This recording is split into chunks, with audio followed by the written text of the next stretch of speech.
मारेंगे। फैसलाबाद में पेश आया एक दिलखराश वाक़या। पुलिस की फायरिंग से नहम जमात का तालिबे इल्म अपनी ज़िंदगी की बाजी हार गया।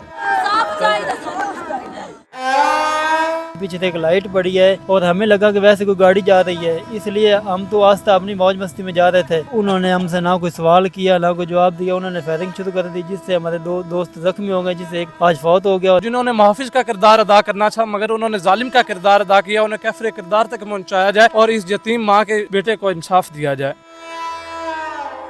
अस्सलामुअलैकुम नाजरीन, मैं हूं फैज़ान खालिद, आप देख रहे हैं डेली पॉइंट। नाजरीन, जड़ावाला के इलाका में एक अफसोसनाक वाक़या पेश आता है। चंद रोज़ पहले 12 रबीउल अव्वल की रात को जब गांव के लड़के रैलियों से वापस आ रहे थे तो उसी रास्ते में पुलिस मुकाबले का रंग देकर दो शहरियों को, दो बच्चों को जिनका ताल्लुक नहम क्लास से था, उन्हें गोलियां मारकर ज़ख्मी कर दिया गया। 3 दिन के बाद वो अपनी मौत की कशमकश में बिस्तर मर्ग पर अपनी मौत से लड़ता रहा। आज वो गुलाम दस्तगीर जो नहम क्लास का बच्चा था आज हमें नहीं रहा। हम उनके अहले खाना के साथ मौजूद है, उस लड़के के साथ मौजूद है जो उस रात गुलाम दस्तगीर और बाकी साथियों के साथ मौजूद था। उनसे मुकम्मल जानते हैं कि ये वाक़या हुआ कैसे, इसके पीछे वजह क्या हुई कि पुलिस ने अंधाधुंध फायरिंग करके ज़ख्मी कर दिया। अस्सलाम वालेकुम।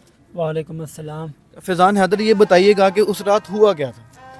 हुआ कुछ भी नहीं था। हम जब वापस आ रहे थे ना रैली से, तो हम जब हमारा पहले भी हमने यही बताया कि हम जब जो हमारे गांव को आता है ना रोड, जो मेन सड़क है, वहाँ पे अक्सर आए रोज़ डकैतियाँ वगैरह होती हैं। इसलिए हमने ये जो रोड लिंक है ना, ये हमारे गांव को आता है। यहाँ पर हमारी ज़मीन वगैरह भी है, हमारी डारियाँ भी हैं, इसलिए हम पहले भी यहाँ से आते जाते रहते हैं। जब तकरीबन हम 1-2 किले पीछे थे ना, वहाँ से हमें पीछे से एक लाइट पड़ी है और हमें लगा कि वैसे कोई गाड़ी जा रही है, इसलिए हम तो आस्ता अपनी मौज मस्ती में जा रहे थे।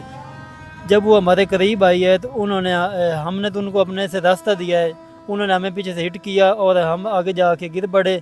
और हमने ऊपर से उनको बताया भी हमारा कोई कसूर नहीं है, तो उन्होंने हमसे ना कोई सवाल किया ना कोई जवाब दिया। उन्होंने फायरिंग शुरू कर दी, जिससे हमारे दो दोस्त जख्मी हो गए, जिससे एक आज फौत हो गया और एक सिविल हॉस्पिटल में ज़ेर इलाज है। और ऊपर से उन्होंने मुझे गिरफ़्तार करके ले गए थे। और गिरफ्तार करने के बाद आपको पर्चा दिया या वैसे ही हवालात में बंद किया? वैसे ही हवालात में बंद किया। और अब हम पर वो जो हमारे एक दोस्त फौत हो गए, उनका केस भी वो हम पर डाल रहे हैं कि इन्होंने खुद उनको गोली मारी है, हमारा तो कोई कसूर ही नहीं है। कि मौके पे जब पुलिस ने आपको, एलीट वालों ने आपको तलाशी ली, कुछ बरामद हुआ आपसे? जी नहीं, कुछ भी बरामद नहीं हुआ। तो फिर उसके बाद क्या हुआ जब आप बता रहे कि एक भाग भी गया, मर के लड़के को भगा दिया, तो उसे क्यों भगाया? जी, उन्होंने उसे इसलिए भगाया कि हम इन पर ये केस डाल देंगे कि इनके पास कुछ चीज़ थी और ये जेली मुकाबला ये खुद भागे हैं, इसलिए उन्होंने उसको भगा दिया। तो भाईजान, आप क्या कहना चाहेंगे, क्या मुतालबा है आपका? मैं आईजी पंजाब से कहना चाहूँगा, वज़ीर आला से कहना चाहूँगा कि एक करबला जो उधर शाम और ईरान में हुई थी और एक क़यामत जो आज इधर भरपा हुई है, उधर जो बहनें वो भाइयों से जुदा हो गई थी, आज मैं इधर अपनी मादरी ज़ुबान पंजाबी में कहता हूँ कि कोई जाके पूछो ए ज़ैनब दे कोलों, आज उन बहनों से पूछो, कोई जाके पूछो ए ज़ैनब दे कोलों कि आज उसनु कितनी भिरावां दी लोड़ है। और ये खून रायगा हो गया जनाबे वाला। इस खून की कोई कदर होती है? ना कोई मुद्दई ना गवाह, हिसाब पाक हुआ, ना कोई मुद्दई ना गवाह, हिसाब पाक हुआ। ये खून खाक नशीना था, रिज़्क़े खाक हुआ। हमें इंसाफ चाहिए, हमें इंसाफ चाहिए हुज़ूरे वाला, हमें इंसाफ चाहिए। उस माँ की आहों को सुने, उसकी सिसकियों को सुने, उस बहन की सुने जो आज पड़ी हुई है, जो ऑपरेशन से बीमार, जो आज लाचार पड़ी हुई है, उनकी आहों को सुने जनाबे वाला, उनकी आहों को सुने। कि वो कितने बहन भाई थे ये बताइएगा। जी, वो एक ही भाई था, एक लौता भाई था। उसकी वालदा जो कि बेवा थी, उसका वालद जो बचपन में जो वो यतीम था, और 3 बहनों पर वो एक भाई था जो उसकी मेहनत मजदूरी करके उसकी वालदा ने उसकी परवरिश की। मगर आज वो भी जो है, एक चिराग जो जल रहा था वो भी आज गुल हो गया। तो पुलिस की तरफ से कैसा रिस्पांस आ रहा है? क्या वो आपको बात सुन रहे हैं, नहीं सुन रहे, क्या सर, पुलिस की तरफ से कोई रिस्पांस नहीं है फ़िलहाल। फैसलाबाद में जब उधर मैयत हमारे हवाले करने लगे थे, बहुत उन्होंने हमें मतलब यकीन दहानी कराई है, ये हो जाएगा, अरेस्ट कर लेंगे, हमने मुअत्तल कर दिया है उनको, अपनी हम तहवील में ले लेंगे।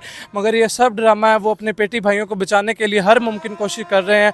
और ये जो खून रायगा हुआ है, इसके आज कोई अहमियत नहीं है। और हम यही कह रहे हैं कि उनकी जो जालिम, जो दरिंदे, जो सफाक हैं, जिन्होंने मुहाफिज का किरदार अदा करना था मगर उन्होंने जालिम का किरदार अदा किया, उन्हें कैफरे किरदार तक पहुंचाया जाए और इस यतीम माँ के बेटे को इंसाफ दिया जाए। तो हद भी ये बताइएगा, जब आपको हवालात में बंद किया गया, आप पर तशद्दुद किया गया या कुछ इस तरह का मामला किया? नहीं तशद्दुद नहीं, वैसे धमकियाँ वगैरह दी गई हैं कि तुम बता दो, तुम पर पहले भी कोई केस था, ये था वो था।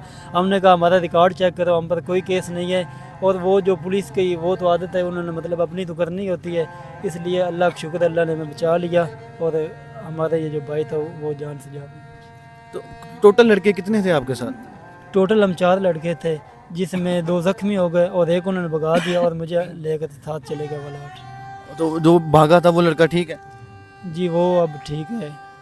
उसको भी इन्होंने पीछे से फायरिंग की है, अल्लाह ने उसको बचा लिया और वो भी बच गया। पहले उसको भगा दिया था भी जाओ भागो, फिर उस पर भी पीछे से फायरिंग की, अल्लाह ने उसको भी बचा लिया। पुलिस के आला अफसरान ने रवायत को बरकरार रखते हुए नोटिस तो ले लिया, लेकिन अपने पेटी भाइयों पर FIR दर्ज नहीं की। थाना जेड़ावाला सदर से हमने पुलिस का मौकफ लेने की कोशिश की, लेकिन हमें मौकफ नहीं दिया गया। जब भी वो मौकफ देने के लिए तैयार हों, हमारा प्लेटफॉर्म पुलिस का मौकफ लेने के लिए हमेशा तैयार है।